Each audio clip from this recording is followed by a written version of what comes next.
what my guy Bubba Dub said. The All-Star game, trash. But it doesn't excite me. That's like Floyd Mayweather fighting my cousin. First of all, is your cousin a boxer? Because if not, that's very disrespectful. What's good, ladies and gentlemen, and welcome into yet another episode of the Fitz Take Podcast. I'm your guy, Jamarcus Fitzpatrick, but you know you can always call me Fitz. That man in boxes with me is Elijah Nixon, a.k.a. the Pride of Connecticut, someone that did live in South Carolina, which right now they're hurting a little bit, but we're going to talk about that a little bit later. Man, it's a week after the Super Bowl now, brother. It's different now. We in different territory now. This feels a little bit different, you know what I'm saying? It's crazy. Bro, it really did. Like, can you believe that was a week ago? Like, it felt like it was just yesterday. And like going through my pictures and stuff in my phone, I was like, dang, this was like only a week ago. Like, about a week ago. It don't feel like that at all, man. So, I mean, you know, Super Bowl, that's a way. You have All-Star game today, and it's going to be a continuation with basketball. So, if that's what you want to call it. We're going to get into that. Thank you guys so much for subscribing to our YouTube channel. We greatly appreciate that. We're now at 682 subscribers.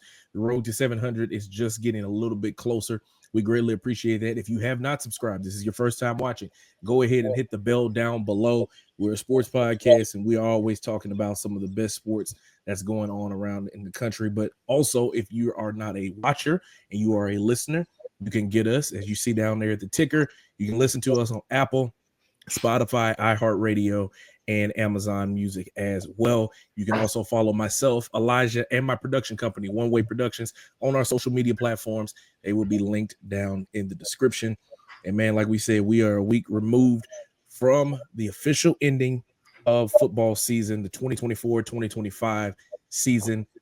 High school, college, pros is all over with the culmination of the Super Bowl. So, I mean, without further ado, man, let's hop right into this thing with our first take. And we are talking about Mr. Travis Kelce.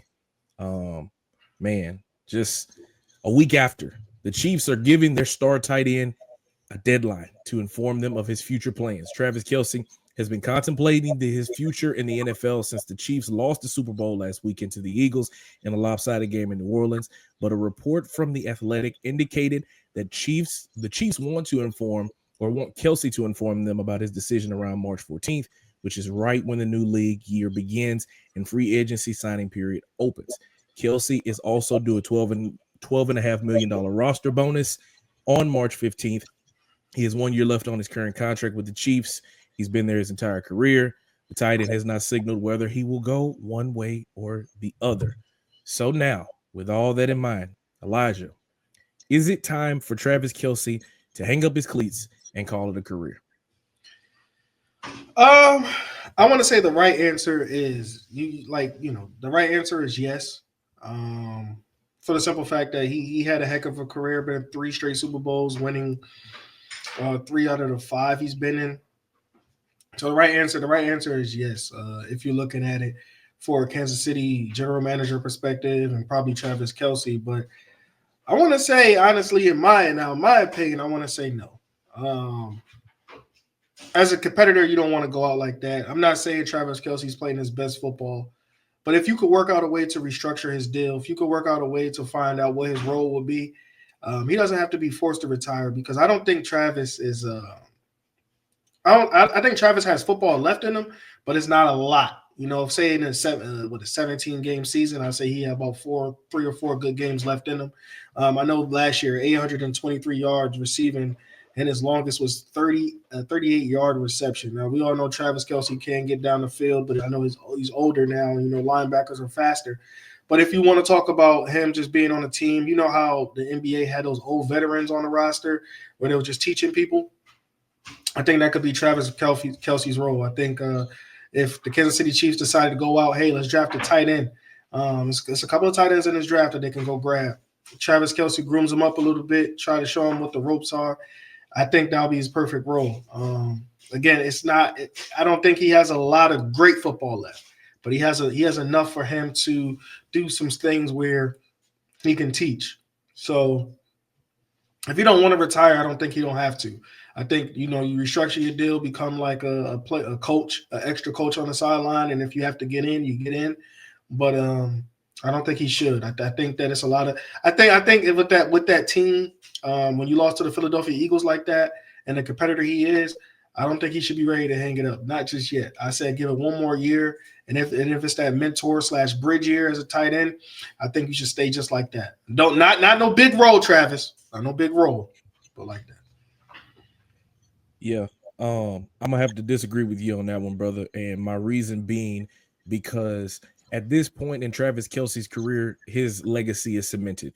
There is not another thing that he could do in front. There's no other mountain to climb. He's been to the pinnacle 5 times. He's won it 3 times. Not every player is able to go out like Jerome Bettis and be in his hometown and saying the famous line of, the bus makes his last stop in Detroit. Not everybody gets that, right? For him, it is going to be about how important is his game right now going to be to him versus all the other ventures that he has. He has the New Heights podcast that's doing phenomenal. It's doing extremely well with him and his brother, Jason Kelce. Jason Kelce currently has a nighttime talk show on ESPN, which I didn't know about till I just so happened to have it on late night, and it was on my TV. I was like, cool. You know what I'm saying? Don't know how long it's going to last, but he has it, right? So he has the ability to transition. He's going to have to figure out how important is football to me at this point in my career, because as the team that they position themselves to be, Kansas City ain't no team going 3-14. They going 14-3, 15-2.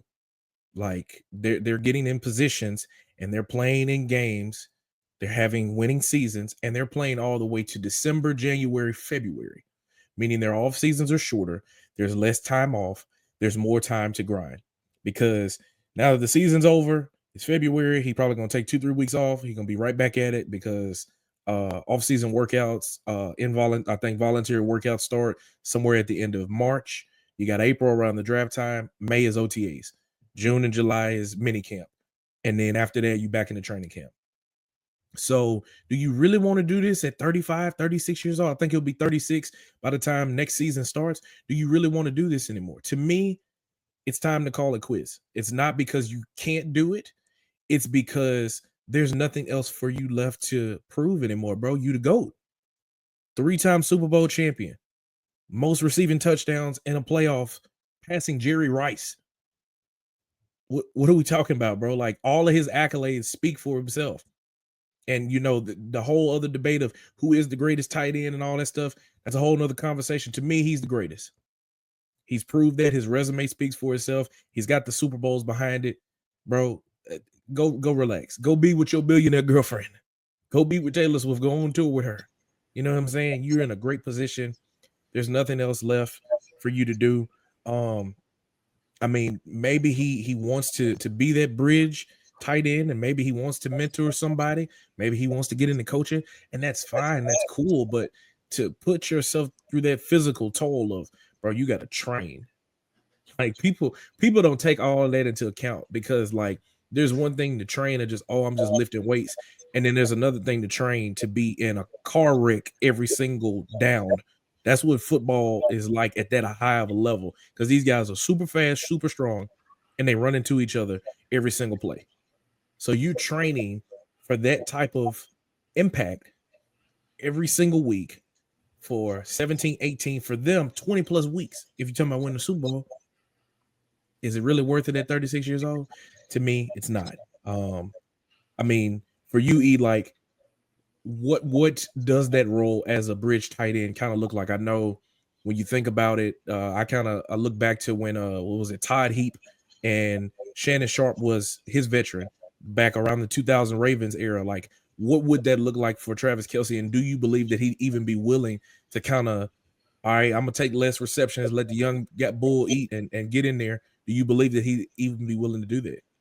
Yeah, man, because I personally feel like with Kansas City, they don't have like one guy that can go out there and catch passes, right? When you look at their offense, they have backyard plays designed for everybody. Whether if it was Travis, whether if it was Marquise Brown, whether if it was Xavier Worthy, it could be for anybody, And with that being said, if Travis is willing to do that, just showing them, just show the young guy, the young rookie. I know Brock Bowers is already in the field, but I'm not sure who they would say they'll draft. Say Mason Taylor gets drafted to Kansas City Chiefs. It'll be Travis Kelce just showing Mason Taylor the ropes, because you still have to sit there and be like, look, man, I know he's not trying to go through a whole training camp like you said, but hey, let me show you how to work, because Patrick Mahomes is not in the tight end room. As much as we love Patrick Mahomes, he's not in the tight end room. Andy Reid is in every room, but it's going to come from the player. Hey, this is what I was doing. This is what I was training. You put your own spin onto it. I'm going to give you a year. Then I'm going to get out of here. Whatever happens, happens, But I agree with you with the sense of, sometimes, it should take a physical toll and a mental toll, because they are playing late into the season, and then you have to turn around and do it all over again. But I think with Travis, I think he can be a leader by example. And hopefully, like, if they go get them a tight end and Travis is still on the team, that's what I would do if he restructure his deal. If he doesn't restructure his deal, then get him out of here. It's $12 million, bro, for a 35, 36-year-old. Well, we're going to have to figure something out, because we ain't willing to pay all of that right now. And I completely understand that. So we'll see, man. We'll see if the Chiefs take a tight end in the draft. And I mean, that ultimately is about what they are going to do. What his decision is determines what they're going to do. If he stays, they might not take a tight end early. If he leaves, that might be their first round pick. So we shall see what happens. We shall see, and we'll keep our eye on that. All right, guys, let's go to take number 2 and make some forward progress. But we're talking some women's college basketball, man. We had some great action here on Sunday as we saw UConn winning 87-58, snapping South Carolina's 71-game winning streak at home in a game that had fans buzzing about it for days. The Huskies delivered a statement win, getting that victory and handing South Carolina their first home loss since December of 2020. Crazy. But also, a week after dispatching then number 2 South Carolina, number 3 Texas, fell the other top team in the SEC on Sunday, defeating number 5 LSU 65-58. After being down for nearly the whole game, the Longhorns scraped back and held on for a hard-earned comeback victory. Sunday's win marks Texas's 3rd victory over a top 10 team this week alone. The Longhorns ended South Carolina's SEC win streak last Sunday, and then they easily beat number 8 Kentucky on Thursday, and then they get the job done against LSU, and it's now their 10th straight win. So, Elijah, I know you didn't get a chance to see much of the LSU and Texas ball game, but just who are some players that you think really stood out from these matchups, man? I mean, obviously, you talking about UConn, bro. Like, what a game! But who stood out for you, man? Before I even get into that part, man, if anybody know, my heart is torn between those two, South Carolina and Connecticut. Oh, I forgot about that. Wow, the battle of the fighting Elijah Nixons. I forgot about that. It's always torn. Like, wow. I root for UConn. I'm from Connecticut, so I root for UConn. But then I went to college in South Carolina. I didn't go to South Carolina, but I went to college, and I kind of had like a second home in South Carolina because I stayed in after college. So every time I see those two match up, I do not yell, cheer, none of that stuff. I literally just watch the game and let it go. Whatever happens, happens. But who stood out was Fudd. Fudd did a great job today. 28 points, 5 assists, 2 rebounds. She was 11 for 22 from the field, shooting 50%, and 60% from 3, going 6 for 10. Fudd was on fire. I think in the third quarter, she missed 2 shots. Let me tell you something. They ran the same play probably about 5 to 6 times in a row for Fudd. They did a screen. Fudd pops out. She shoots the ball. Nothing but net. And I'm just looking at South Carolina like, all right, Don, I love you, Don, but you're going to make an adjustment here. What's going on? But Fudd did whatever she wanted to today. I mean, I know she was hurt majority of her college career, and then now she's bouncing back. I think her first game back was a week or 2 ago. And now she looks like she's getting into rhythm. Paige Bucher's, that's Paige buckets. She's actually didn't do well today shooting the basketball, 3 for 12, but her passing ability was on display when she had a double-double, 12 points and 10 assists. So, again, man, this UConn team looked really, really good against South Carolina, and their turnovers, man, they forced like 8 turnovers in the first half. I know South Carolina buckled down and only had 12 overs in the game, but they forced a high amount of turnovers with South Carolina, which is unlike them. And then they dominated on the glass with 45 rebounds, 13 of them offensively. So Fudd and the rest of the team, they did a really good job. And for Dawn, I know she's going to bounce back. She's not going to let her team quit as they get closer to tournament time. I expect these two teams to meet up again in the tournament. And we'll see what happens from there. But Fudd is the my winner today. And what do you got for LSU and Texas? What do you got for that one? Oh man, so from what I read, because like I said, I didn't see the game. LSU held a lead, and Texas came back and won that basketball game. Now Texas is a top 3 team for a reason. Defensively and offensively, they can put things together. I just know that for LSU, that got to be a heartbreaking loss because if you're up in the fourth quarter, and I think they went on like a 19-6 run, if I'm not mistaken, Texas did, and for you to do that and get it up in the fourth quarter is, that's not Kim Mulkey, especially with the scorers and players you have with Williams and also with Flage and Anissa. I mean, the list goes on with these guys, and they do a great job of finishing games. But for them to give up that much of points in a final minute has got to be crushing, especially around this time. You want to be playing your best basketball and closing these teams out like that. When you are a top 10 team and this is a top 10 matchup for LSU to blow this game, I mean, you got to think about this. Like, this is not the way you want to be playing heading into the tournament because it's one and done. And if you feel like you're better than that team and you have a bad day and you lose, you're out. It doesn't matter. You don't have double elimination. So it's not Kim Mulkey. It's not like her character in that team to lose like that, but it happens. Yeah, you're right. Just looking at some of the stuff from the game, I took a screenshot and it said that UConn has 15 20-point wins versus AP top 5 teams in the last 25 seasons. So it hasn't happened a whole lot. And then, of course, South Carolina had the 71-game home win streak, which was the 4th longest in D1 history. UConn previously had it, I think, at like 90.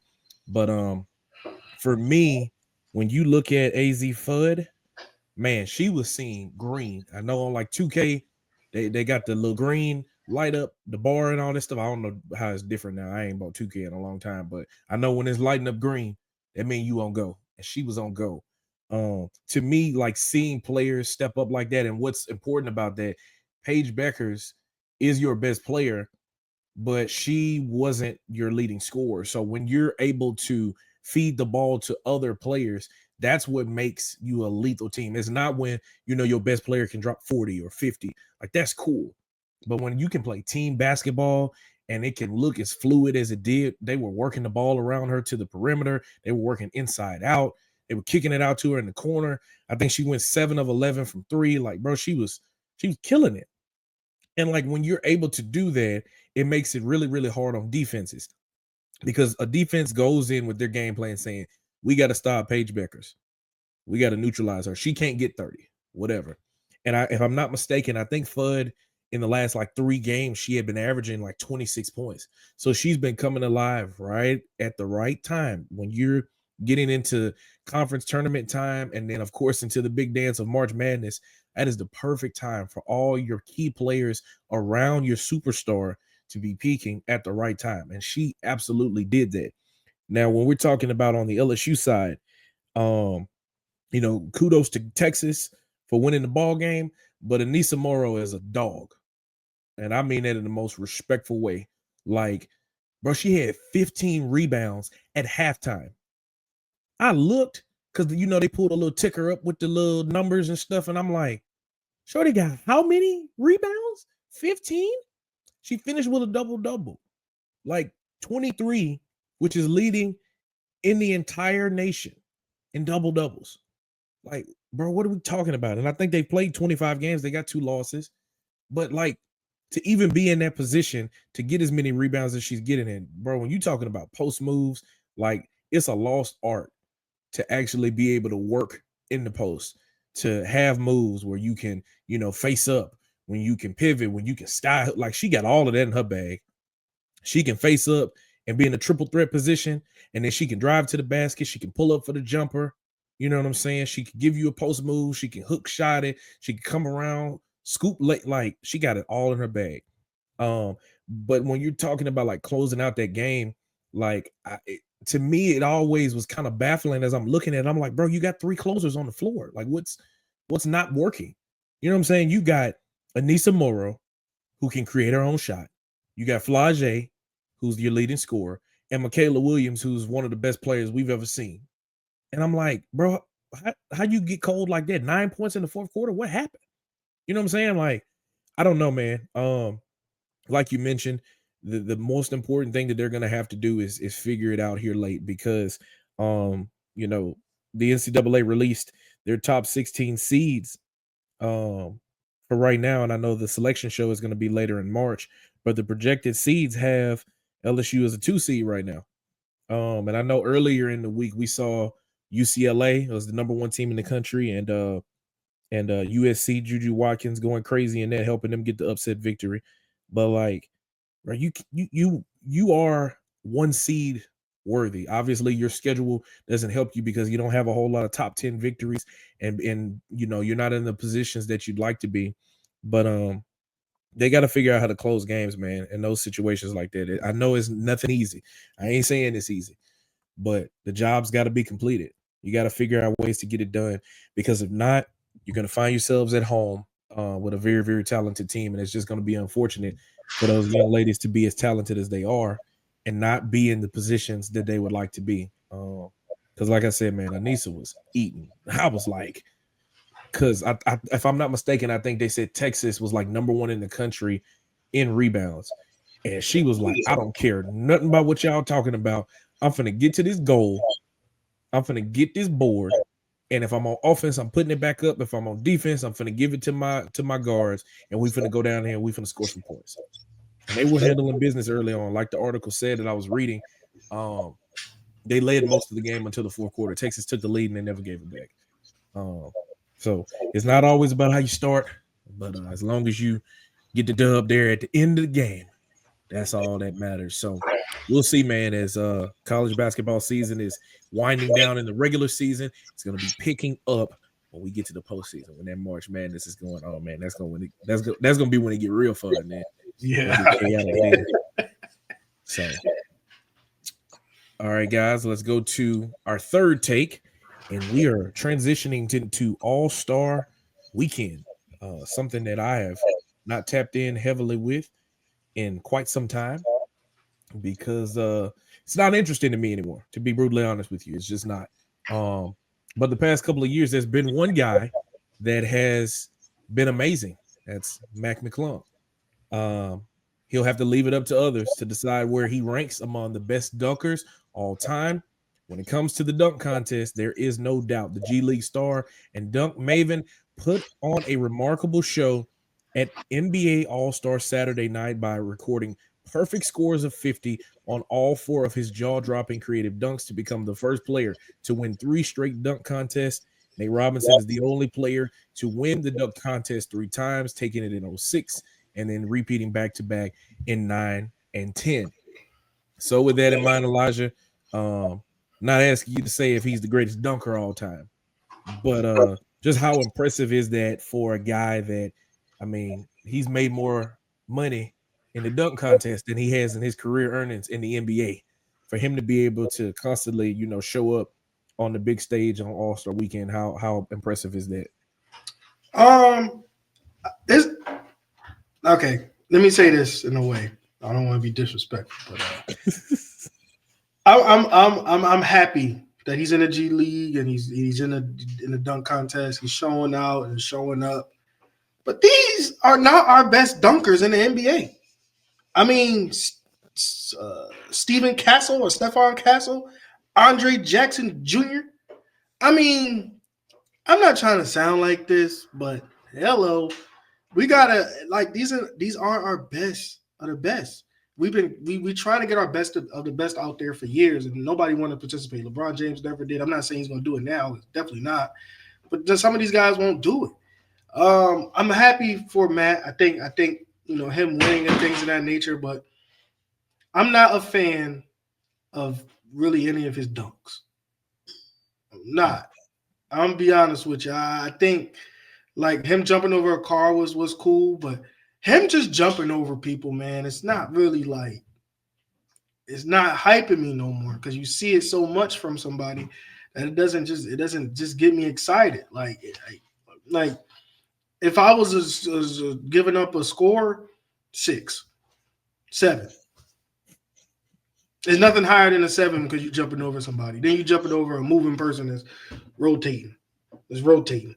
It doesn't excite me anymore. So I'm happy that he done it. It's impressive to win it, to have a three-peat, not taken away from his accomplishment at all. But it's nothing in there that I really am excited to see because it's just everything redundant. We've seen Blake Griffin jump over a car before. We've seen that already. We seen Nate Robinson jump over Dwight Howard. We've seen that already. Like, I'm not saying like it is a limited package of dunks that we can see, but geez, I mean, it just doesn't excite me. And to me, he's not going against the best of the best. Now that's not against what he did because some of these guys is not declaring to do it, but he's not going against the best of the best. I respect you, Matt, but it doesn't excite me. That's like Floyd Mayweather fighting my cousin. What am I happy for? What am I going to tell Floyd? Congratulations on beating up some amateur. Like it doesn't excite me. So again, I'm happy for you, Matt, but I'm really not impressed if that's the answer to give. Bro, first of all, is your cousin a boxer? Because if not, that's very disrespectful. Because you just threw that man in there to the wolves. And he like, what you say forget me for? Like, I didn't do nothing. Like, that's crazy. Like, it's not. I don't like it, man. I don't like it. Listen, man. I don't know what the issue is with All-Star Weekend, and we're going to talk about that a little bit more in the Fitz Take. But first of all, congratulations to Mac McClung because there's never been a three-peat before. There have been somebody to do it 3 times, which is Nate Robinson.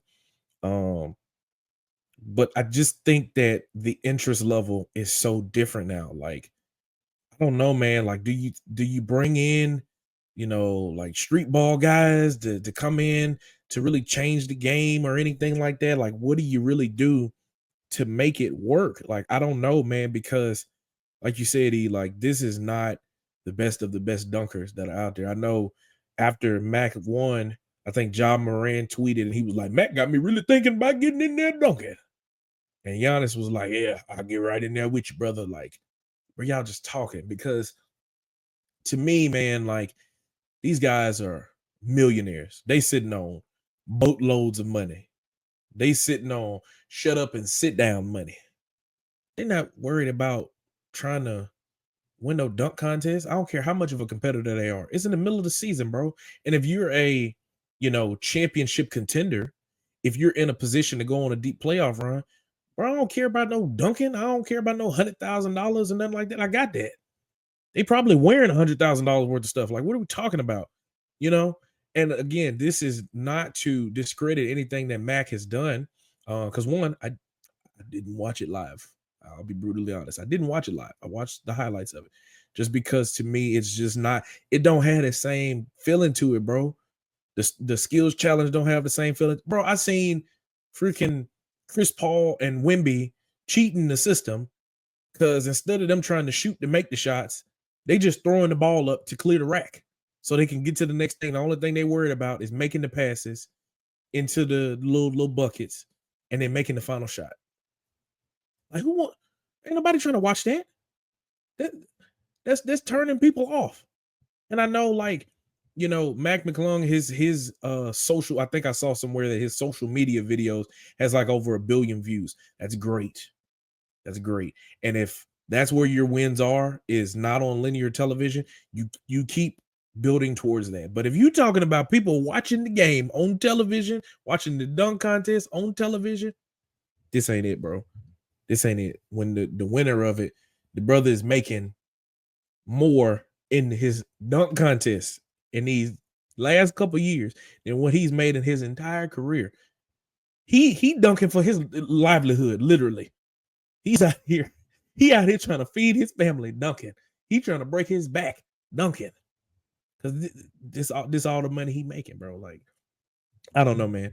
We are gonna have to see what is gonna change about this. I don't know, how do you incentivize guys to come out and participate in something when they just don't seem to care. It just, I'm looking at our friend Reggie, and he's interviewing Trey Young, and he asked him about the new format of the All-Star game, and he said, to be honest, I didn't like it at all.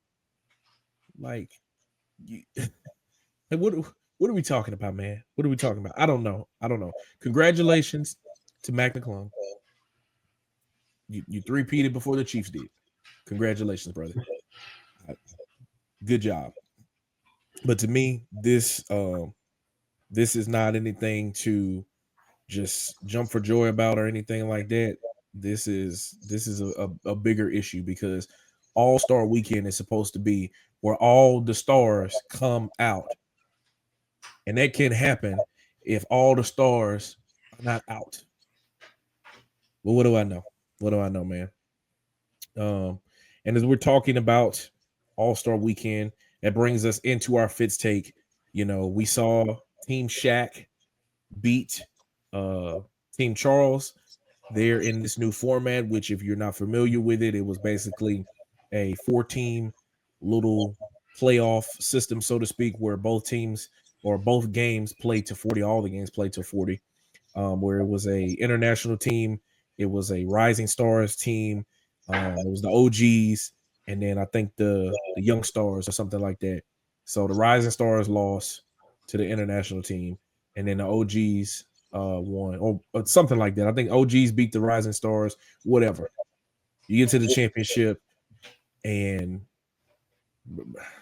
there's so much going on between the commercials and Kevin Hart and Mr. Beast and all this other stuff. Elijah, what did you think about this new format, bro? Like, is this it? Is this the wave? Is this what they're gonna do from here on out, or was this a one and done experiment? I think I'm gonna say I liked it. Right, I didn't like all of it, but I liked some of it. I didn't like the production part of it. Too much stoppage. I mean, I know that you got time to fill, but it was too much stoppage. I felt like some of the production, like, I like Kevin Hart, but I feel like sometimes he was just doing the most. And then when I seen Mr. Beast, it was like no personality. And to me, that could have been in one of the most memorable part of the weekend. The kid winning $100,000, but it was just no personality. I don't know, Mr. Beast, man. Maybe you were nervous, right? But he can't be. That boy got 200 and something thousands. He used to doing something on camera. I don't know if it's in front of people, but he used to being in front of a camera. That's what I think it is. Being in front of people. Then I don't know if he ever did anything live in front of people like that. I don't know. Everything he puts out there, I see is recorded. You know who has done that? Hardworking journalists like us. Turner, ESPN, NBC, CBS, holla at your boy. Like, I get it. He got more influence than us. We just a small YouTube channel trying to make it. We trying to be like Mr. Beast. We trying to catch it. You feel me? Right. But I guarantee you, I could have did what he was doing. Yes. Better. And I don't want to knock, buddy, but this is that's a conversation for another day. YouTube versus TV is two different things. It's two different things. But that's another conversation for another day. But having Mr. Beast out there, I thought for one of the most iconic parts of it. And then the stoppage, man, it was just too much. But what I did enjoy the playoff format only because no team didn't seem like they wanted to lose. Not saying out East or West they wanted to lose, but when the game started getting tighter towards the end, besides the last one where the OGs beat the international team. It was like, nah, we're not gonna let this happen. We're not gonna let this happen. But the other than that, man, I like the competition part of it. I mean, I know a lot of people didn't take dunks, but I don't see people guarding the paint in All-Star games. So that doesn't matter to me. It's tougher to make a shot than to go and make a dunk because everybody can. As you can see, Kyrie got past Wemby with 2 moves, like, and he's not taking it serious of blocking the shot. So there's some people don't want to take that layup. I get it, but again, man, I don't see nothing wrong with the format. I feel like it can be more competitive when the years come because the OGs that been in the league, they're not trying to lose to the young guns, and then they're not trying to lose to the international team. So I think that with that being said, I think this can be something special, but it's going to take some time and planning for it to happen because tonight wasn't the best with all the production that was going on. I hope that changes a little bit. Start using some guys, man. Start using some real guys. I know Kevin Hart's a good name, and I know Mr. Beast is a great name, but at the end of the day, bro, there's some guys that you can use that can elevate this broadcast and make it better than what it was. So my take on it, I give it about a 6 out of 10. Hoping they grow on that, but that's it. That's it. That's all I got for the All-Star game. I hope they can grow on it. Okay. All right. Let me get my solo cam up. What my guy Bubba Dub said. The All-Star game, trash. Bro, I was fine. Bro, if it wasn't for us having to talk about this on this show, I would have cut this off because I was about to go to sleep. You can't make these guys care about this game because, like I said earlier, they make millions of dollars. So incentivizing them with money means absolutely nothing. It means nothing. Most of these guys are millionaires, multimillionaires. They don't care about the money. All this stuff is for the love of the game at this point. But as far as this format, this little mini March Madness, the only thing maddening about it was that they chose to do this. Whoever said, this is my idea, they the mad person. What are we talking about, man? That format is not intriguing. It's not. Maybe if you build up to it over time, like this is the similar with the play-in tournament. Like they're trying to find ways to get people to watch. People just not watching because most of these games now, anyway. Like I'll give you a perfect example, right? The best game to me was the one in the middle between the OGs and the young guns. But there was a moment in the game where they were up like 37-31 or something like that, right? You need 2 buckets to win it, right? They shooting threes. I get it. You want to see the threes because it's exciting. All that stuff you want to see. You want to see the exciting stuff. But if you're talking about purely basketball and winning, Charles Barkley even said it on the broadcast. He said, why these dudes just won't go get an easy layup, get 2 layups and call it a night? And they was like, because they want to win in style. They want to win with theatrics. Bro, this is why sometimes I just don't watch basketball anymore because everybody wants to shoot the 3 and everybody wants to shoot 15 threes a piece every night, and it trickles over into the All-Star game. You know, Draymond Green was talking about it in the pregame show, and he talked about how, you know, he didn't really like about the rising stars getting a chance to be in the All-Star game, and I have to agree with him. You know, Charles Barkley rebutted and said that, you know, he can't be mad because he's a part of messing up the game. I get it, bro, but like there's value in being an all-star. Like it meant something when you were all-star. Everybody didn't get that. Like it was like these were the elites. And it gave young guys, the rising stars, it gave them something to look forward to as they played in the Rising Star Challenge. If you made it, it made them say, bro, one day I'm gonna be on that Sunday night court. One day I'm gonna make it on there. Right.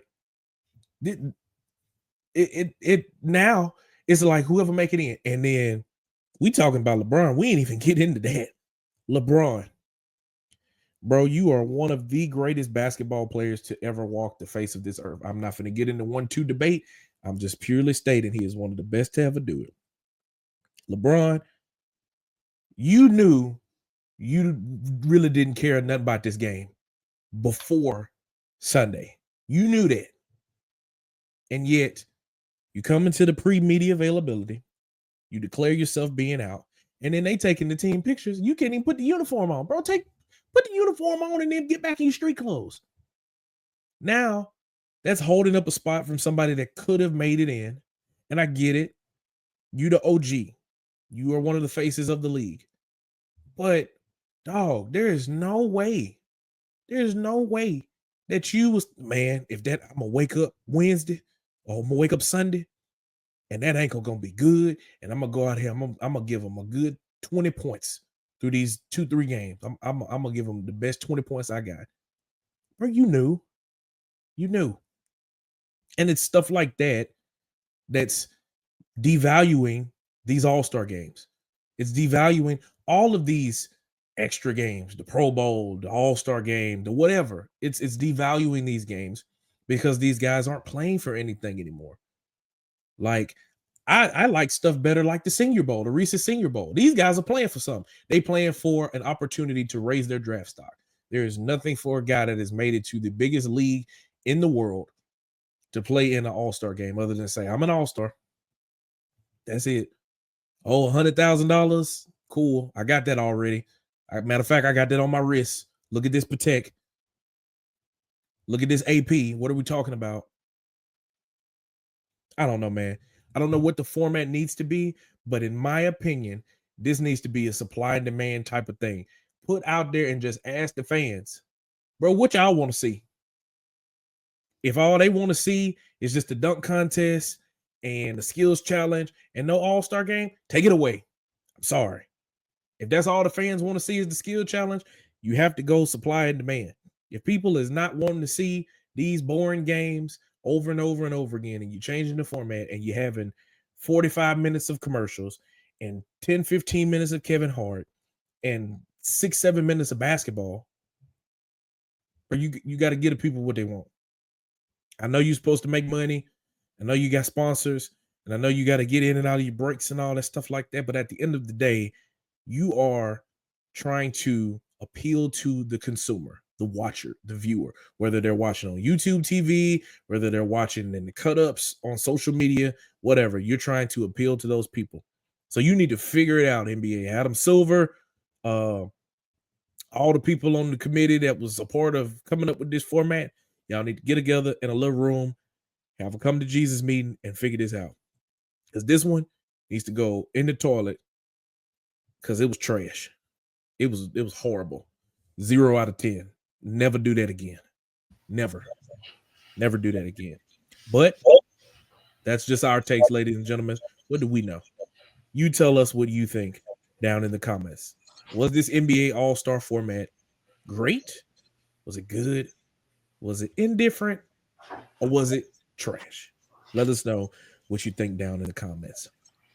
So, Elijah, man, we gotta come down some more from that high of the Super Bowl, man, and get back to reality a little bit more. You know, we're switching over into basketball season more as we wind things down, but Diamond Sports are heating up, and we got some good stuff in the can cooking up for y'all coming up pretty soon. I can say that much. Sure do, man. This is gonna be exciting, especially exciting week, man. Tuesday, your boy turned 30. Got some. No, man. Forgot about that, bro. You getting old. Oh man, I feel like I'm am I dyeing my beard? Not yet, but I'm almost there, guys. I'm almost. We keep working in TV. We're gonna be gray. We'll be fully gray. But yeah, Tuesday. Then we got some more content coming out, like you said, soon. And it's about to be a heck of a week. About to be a heck of a week, guys. So, guys, we greatly appreciate y'all for watching yet another episode of the Fitz Take Podcast or listening to another episode of the Fitz Take Podcast. Be sure to subscribe here on the YouTube channel so you can continue to help us grow this channel. Also, follow us wherever you listen to your podcast, Spotify, Apple, iHeartRadio, and Amazon Music. And also follow myself, Elijah, and my production company, One Way Productions, on our social media platforms. They will be linked down in the description. We greatly appreciate y'all for tuning in to another edition of the Fitz Take Podcast. For Elijah Nixon, I'm Jamarcus Fitzpatrick. We'll see you guys next time. Thank you so much for watching this clip of the Fitz Take Podcast. Be sure to like this video and also subscribe to the YouTube channel. And also follow me and Elijah on our social media platforms. They will be linked down in the description. And remember, every episode of the Fitz Take Podcast will air right here on the YouTube channel every Monday at 2 p.m. Thank you so much for watching, and we'll see you next time.